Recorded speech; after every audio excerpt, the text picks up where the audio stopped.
नमस्कार साथियों, मैं अवनीश कुमार आप सभी का आपके अपने YouTube चैनल तैयारीपुर में स्वागत करता हूं।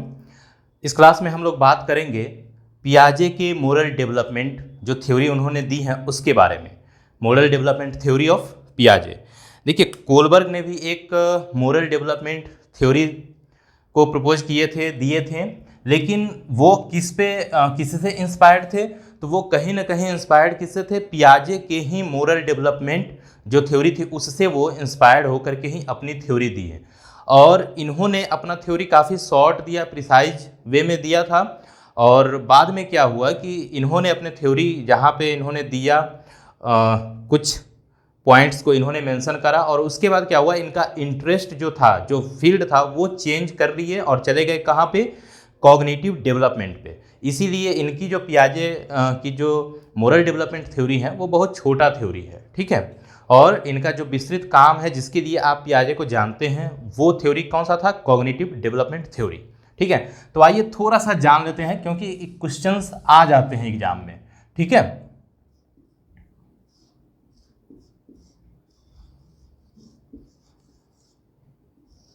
मोरल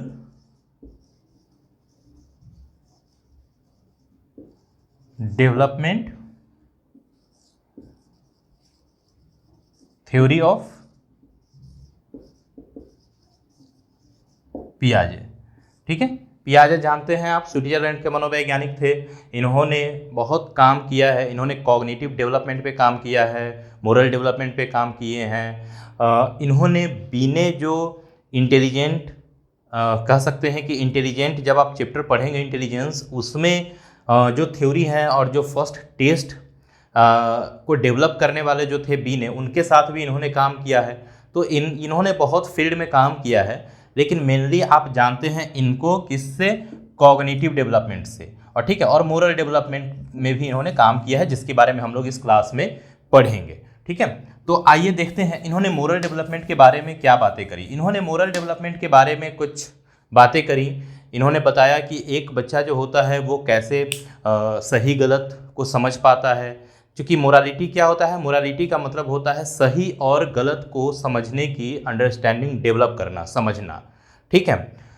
तो मोरालिटी के बारे में इन्होंने भी एक क्या बताया है? स्टोरी बताया। स्टोरी इनका देख सकते हैं आप, एग्जाम्पल के थ्रू देख सकते हैं कि इन्होंने एक स्टोरी इस तरह से बनाया और उसी के आधार पे क्या किया? स्टडी किया बच्चों का। मान लीजिए आपके सामने एक स्टोरी मैं आपको बता दूं। मान लीजिए कि एक 7 साल से छोटा बच्चा है, ठीक है। और वो क्या कर रहा है?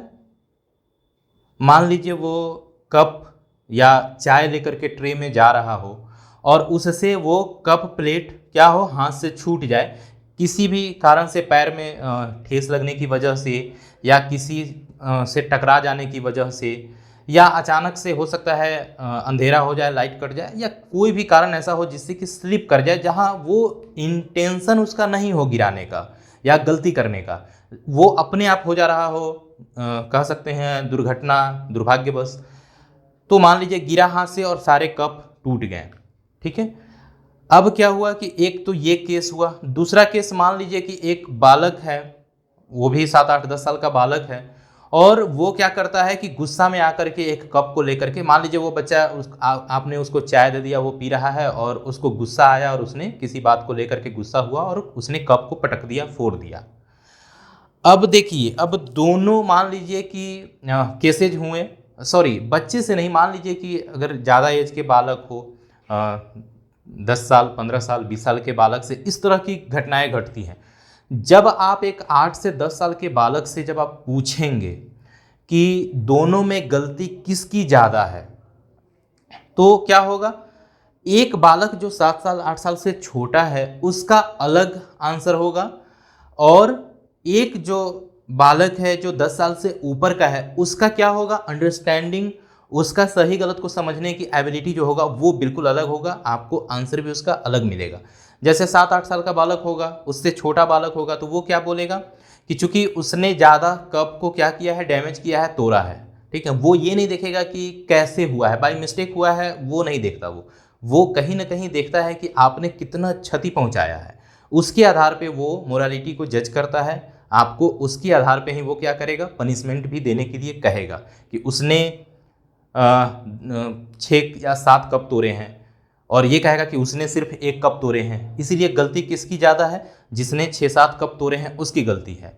लेकिन अगर आप एक ऊंचे क्लास के बालक से या जिनका एज ज़्यादा है, 10 साल 12 साल से ऊपर के हैं, उनसे पूछेंगे तो वो कहेगा कि चूंकि गलती से उससे गिर गई है इसीलिए उसका कोई दोष नहीं है, उसे पनिशमेंट नहीं मिलना चाहिए, गलती उसकी है क्योंकि उसने जानबूझ करके किया है। ठीक है, तो ये क्या होता है, अंडरस्टैंडिंग डेवलप कैसे होता है, किस एज के अकॉर्डिंग होता है, इसी पे क्या किया इन्होंने, अपना थ्योरी दिया है, किसने, पियाजे ने। ठीक है, तो इनके थ्योरी के कुछ स्टेजेज हैं उसकी बात करते हैं। पहला स्टेज है जिसको बोलते हैं हेट्रोनोमस मोरालिटी। ठीक है,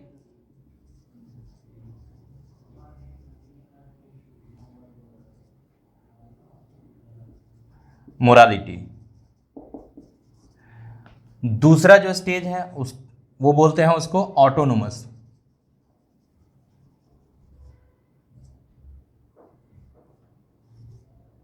ऑटोनोमस मोरालिटी। ठीक है, हेट्रोनोमस मतलब होता है विषम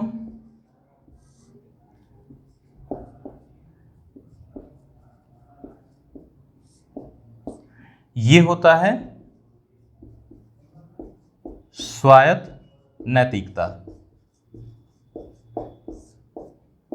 ठीक है, आइए एज देख लीजिए। तो ये इसमें क्या होता है, जनरली 4 से लेकर के 8-9 आपको एज में वेरिएशन मिलेगा। ठीक है, जनरली क्या है 8-9 साल तक का ये होता है, ईयर्स तक ये होगा। और ये क्या होगा, ये 9 से 10 साल, 10 साल से लेकर के ऊपर। ठीक है, ये 10 ईयर्स से ऊपर होगा। ठीक है, बीच में 1 साल, 1.5 साल, 2 साल का गैप इसलिए है क्योंकि वो एक ट्रांजिशन पीरियड होता है जिसमें बालक इन्फ्लुएंस हो सकता है एक्सटर्नल फैक्टर से, और उसके आधार पे क्या करता है, कभी यहाँ भी वो फ्लक्चुएट हो सकता है, कभी उस लेवल, उस अंडरस्टैंडिंग को भी क्या कर सकता है, वो धारण कर सकता है, बता सकता है, उसके आधार पे भी वो मोरालिटी को जज कर सकता है, कभी इसके आधार पे भी जज करेगा, एक्सटर्नल फैक्टर्स किस प्रकार से उसको इन्फ्लुएंस कर रहा है उसके आधार पे। ठीक है, अब देखिए इसमें क्या होता है, किस प्रकार की मोरालिटी होता है। तो यहाँ पे मोरालिटी जो होता है उसमें बालक ये समझता है कि जो रूल्स हैं या जो मोरालिटी के रूल्स है, rules of morality is fixed, certain और नॉट चेंजेबल। ठीक है, rules of morality is fixed, certain और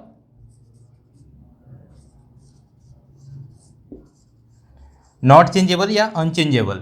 ठीक है, वो ये मान के चलता है कि फिक्स है, चेंज नहीं हो सकता है और ये सबके लिए है, ये फिक्स किया हुआ है। ये फिक्स कौन किया है, तो ये जो भी हो सकते हैं उसके पेरेंट्स हो, टीचर हो, या फिर ये गॉड के द्वारा, जो भगवान है उसने क्या किया है, फिक्स कर दिया है, बना दिया है। ठीक है, और आप इससे बियॉन्ड नहीं जा सकते हैं। ठीक है, तो यहाँ पे क्या होता है, वो इसीलिए ये समझता है कि अगर आपने गलत किया है तो आपको पनिशमेंट मिलेगी ही मिलेगी, चाहे आप छोटा गलती करें, बड़ा गलती करें, आपको पनिशमेंट मिलेगा, जो फिक्स पनिशमेंट है वो उसके अकॉर्डिंग। ठीक है, रूल्स यहाँ पे फिक्स है, तो पनिशमेंट भी क्या है, पनिशमेंट भी फिक्स है, पनिशमेंट इज फिक्स्ड है। ठीक है, आपको पनिशमेंट मिलेगी और जिस प्रकार की गलती किए हैं, जितना अमाउंट में गलती किए हैं उसके अकॉर्डिंग आपको क्या मिलेगी, पनिशमेंट मिलेगी, और इसी के आधार पे वो समझता है क्या सही है क्या गलत है। ठीक है, उसके बाद क्या होता है, इसमें राइट और रॉन्ग को आप किस बेसिस पे समझ रहे हैं, राइट और रॉन्ग को आप परिणाम के आधार पे समझ रहे हैं इसमें। ठीक है, इसी में क्या होता है कि राइट या मतलब सही गलत को, राइट एंड रॉन्ग को आप किस वे में ले रहे हैं, उसके कॉन्सिक्वेंसेज के आधार पे, कॉन्सिक्वेंसेज के आधार पे ही आप क्या करते हैं, राइट और रॉन्ग को समझते हैं। ठीक है, आपको पनिशमेंट मिला तो गलत, आपको रिवॉर्ड मिला, इनाम मिला तो सही है। ठीक है, इस वे में आप क्या करते हैं, सही गलत को समझने की कोशिश करते हैं। उसके बाद क्या है, इसको क्या बोलते हैं, तो इसमें एक्सटर्नल मोरालिटी इसको बोलते हैं। ठीक है, एक्सटर्नल क्यों बोलते हैं, क्योंकि आप ये मान के चलते हैं कि रूल जो है वो बाहर के लोगों ने बनाया है, उसमें पेरेंट्स, टीचर या जो भी गॉड हैं उन्होंने क्या किया है, रूल्स को डेवलप किया है, बनाया है। ठीक है, तो आप इसमें क्या मानते हैं, इसमें कि जो रूल्स है वो एक्सटर्नल है। ठीक है, इसको एक्सटर्नल मोरालिटी भी बोलते हैं, कि आपका जो मोरालिटी है वो किससे प्रभावित हो रहा है, किससे इन्फ्लुएंस्ड हो रहा है, वो हो रहा है एक्सटर्नल लॉ, एक्सटर्नल रिवॉर्ड से, एक्सटर्नल रूल्स से। किसके द्वारा बनाया गया है, तो पेरेंट्स, टीचर या फिर कोई अथॉरिटी ने उसको क्या किया है, डेवलप किया है, गॉड हो सकते हैं। ठीक है, चलिए, तो यहाँ तक आपका क्लियर है। इसकी बात करते हैं, उसके बाद इसमें एक पॉइंट और याद रखना है। इसमें क्या होता है, इसी पे आधारित कि चूंकि एक्सटर्नल व्यक्ति ने एक्सटर्नल इन्वायरमेंट से, एक्सटर्नल जो कह सकते हैं कि फैक्टर है, उसके द्वारा क्या होता है, मोरालिटी जज हो रहा है। इसीलिए क्या है, इसको बोलते हैं मोरल, इसको बोलते हैं रियल्म। ठीक है, सॉरी, मोरल रियलिज्म।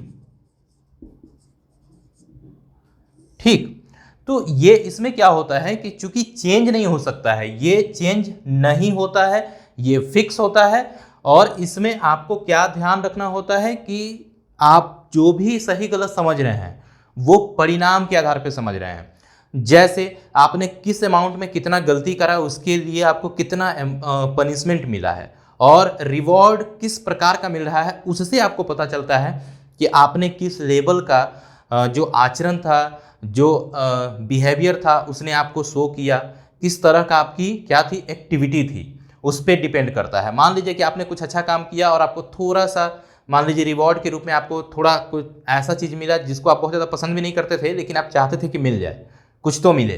तो वैसे कंडीशन में क्या होता है कि आप इसको समझते हैं, मोरालिटी को जज करते हैं। चलिए अब यहाँ देखते हैं ऑटोनोमस मोरालिटी में क्या होता है। तो और ऑटोनोमस मोरालिटी को बोलते हैं क्या, स्वतंत्र बोलते हैं। ठीक है, ये स्वतंत्र है, इस पे परिणाम से बहुत ज़्यादा मतलब नहीं है, लेकिन यहाँ क्या है, परिणाम से मतलब है। ठीक है, ये परतंत्र है, मतलब कि आप किसी न किसी एक्सटर्नल फैक्टर्स पे, एक्सटर्नल चीज़ों पे क्या कर रहे हैं, आप डिपेंडेंट होते हैं इसमें। ठीक है, लेकिन यहाँ पे क्या होता है, आप डिपेंडेंट नहीं हैं, आप खुद से जज कर रहे हैं, आप खुद से समझ रहे हैं कि मोरालिटी क्या है। ठीक है, तो यहाँ पे क्या होता है कि रूल्स आप जानने लगते हैं, सोशल चीज़ों को आप समझने लगते हैं। ठीक है, मतलब कि ये क्या है, ये इसका जस्ट अपोजिट यहाँ होने शुरू हो जाएंगे। ठीक है, मोरालिटी क्या हो रहा है, यहाँ फिक्स हो रहा है, तो यहाँ जो मोरालिटी होंगे वो फिक्स नहीं होंगे। ठीक है, मोरालिटी कैन बी चेंज्ड। ठीक है, ये फिक्स यहां नहीं है, यहां फिक्स है। ठीक है, अनसर्टेन,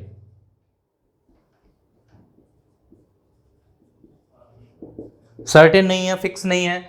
और उसके बाद क्या है, यहां पे जो आपको पनिशमेंट मिल रहा है वो पनिशमेंट आपको इसके अकॉर्डिंग नहीं मिलेगा। ठीक है, कि आपने चूंकि गलती किया है, यहाँ पे जो बच्चा ये देखता है कि आपको पनिशमेंट मिला है, तो आपने गलती किया है इसलिए पनिशमेंट मिला है। ठीक है, आपने सामान को तोड़ा है, ठीक है, आप उसके एक तरह से आपने जो गलती किया है आप उसको सिर्फ यहाँ देख रहे हैं, आप उसके पीछे के जो इंटेंशन है आप उसको यहाँ नहीं समझते। यहाँ पे आप इंटेंशन को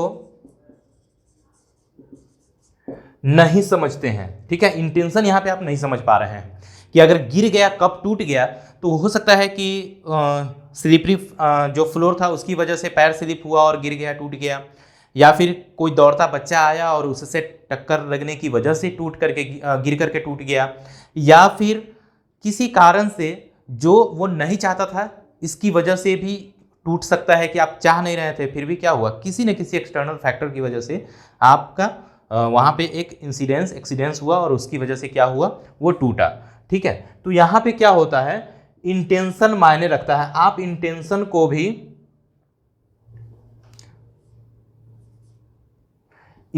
को भी क्या करते हैं, आप समझने लग जाते हैं। ठीक है, तो यहां इंटेंशन डेवलप हो जाता है, इंटेंशन समझने की एबिलिटी आप में आ जाती है।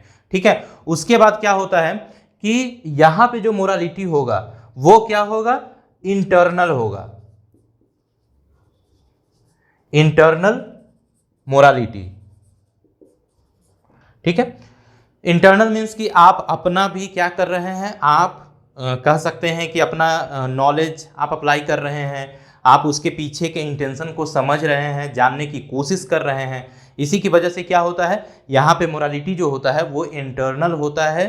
ठीक, यहाँ पे आप समझना शुरू कर देते हैं। एक बालक जो होता है वो इस एज में आने के बाद, किस एज में आने के बाद, 10 से ऊपर की अवस्था में जब वो आएगा तो वो इंटरनली उसको सोचना शुरू करेगा, समझना शुरू करेगा कि नहीं, उस कुछ एक्सटर्नल इवेंट की वजह से गलती हुई है, इसीलिए वो पनिशमेंट के हकदार नहीं है, ये समझना शुरू करता है बालक यहाँ पे।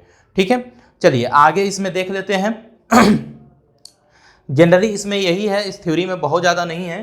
बीच का जो 1 साल 1.5 साल का गैप है वो ट्रांजिशन पीरियड है, इधर भी हो सकता है उधर भी हो सकता है, एक्सटर्नल फैक्टर किस तरह से काम उस पर कर रहे हैं उसकी वजह से। ठीक है, चलिए आगे देखते हैं इसमें।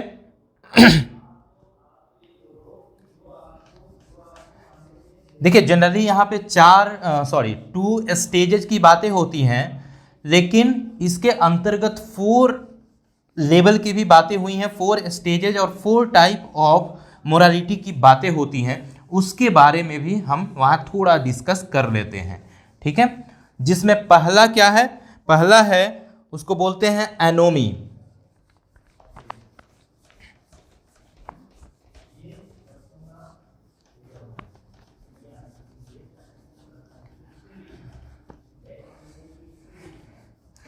एनोमी में क्या होता है, एनोमी जनरली ये सबसे फर्स्ट स्टेज में जब बालक होता है, इवन 4 साल से पहले का, 5 साल से पहले का जो बालक होता है, उसमें बिल्कुल भी उसको पता नहीं होता कि मोरालिटी होता क्या है।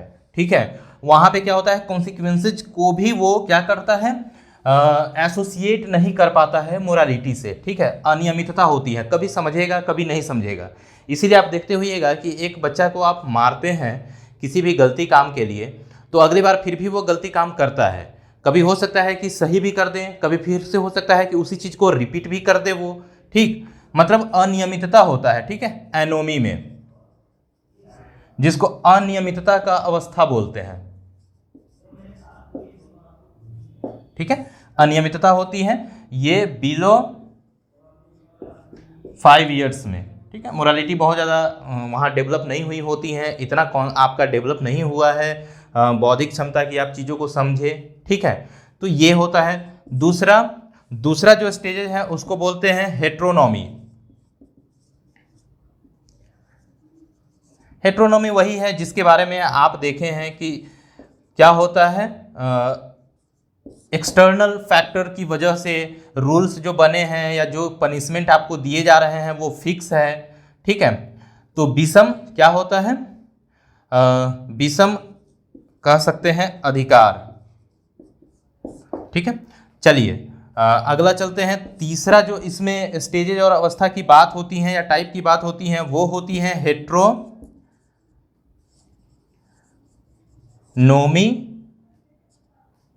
और रेसिप्रोसिटी।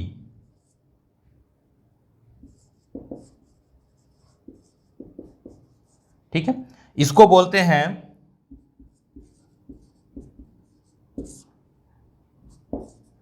परस्परता। यहां क्या होता है कि यहां देख लीजिए, यहां थोड़ा सा समझ लीजिए। रेसिप्रोसिटी में क्या होता है कि बालक ये सोचता है कि आपके साथ जिस तरह का बिहेव आपने के साथ जिस तरह का बर्ताव हो रहा है, आप भी दूसरे के साथ उसी तरह का बर्ताव करेंगे।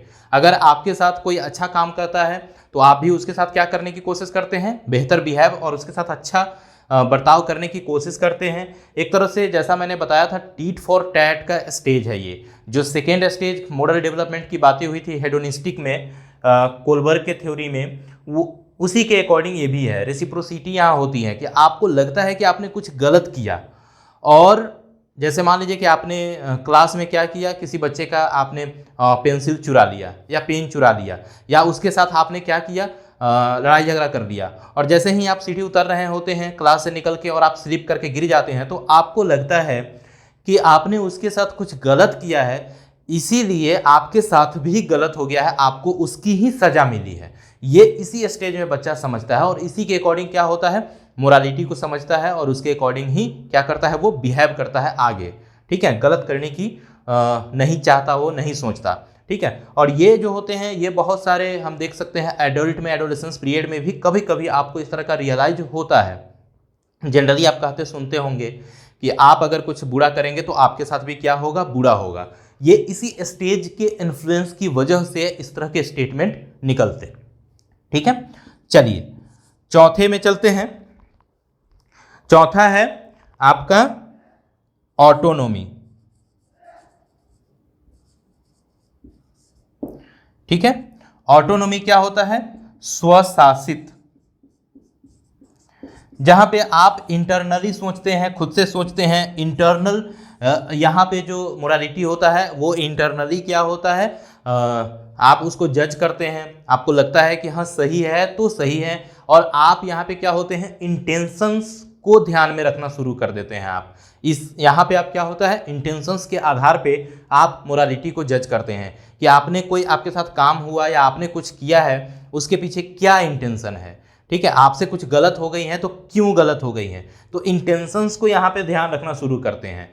मतलब कि ये जो कोलबर्ग की थ्योरी थी वो ये कौन सी स्टेज की बातें होती हैं, तो यहाँ पे बातें होती हैं जो कॉन्वेंशनल, पोस्ट कॉन्वेंशनल की बातें थी वो यहाँ पे आती हैं निकल के।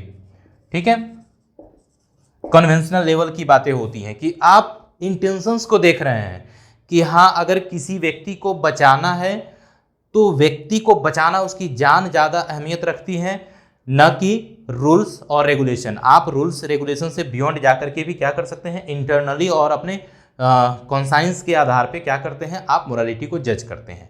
ठीक है, तो इस थ्योरी में बहुत ज़्यादा नहीं था, ये थ्योरी यहीं तक था, यहाँ से क्वेश्चंस आ जाते हैं, इसीलिए आप इसको थोड़ा याद रख लीजिएगा। दो लेवल की बातें हुई, हेट्रोनोमस और ऑटोनोमस। क्या क्या बातें बताई सारे इस क्लास में मैंने बता दिए हैं, इसको आप याद रखेंगे तो एक क्वेश्चंस आते हैं तो आप उसको बेहतर ढंग से बना पाएंगे, क्लियर हो जाएगा। ठीक है, तो इस क्लास को दोस्तों यहीं पे समाप्त करते हैं। अगर क्लासेस पसंद आ रही हैं तो लाइक करिए, सब्सक्राइब करिए, शेयर करिए और बेल आइकन को दबाइए। ठीक है, चलिए मिलते हैं नेक्स्ट क्लास में एक नेक्स्ट टॉपिक के साथ, अलग टॉपिक के साथ। तब तक के लिए जय हिंद।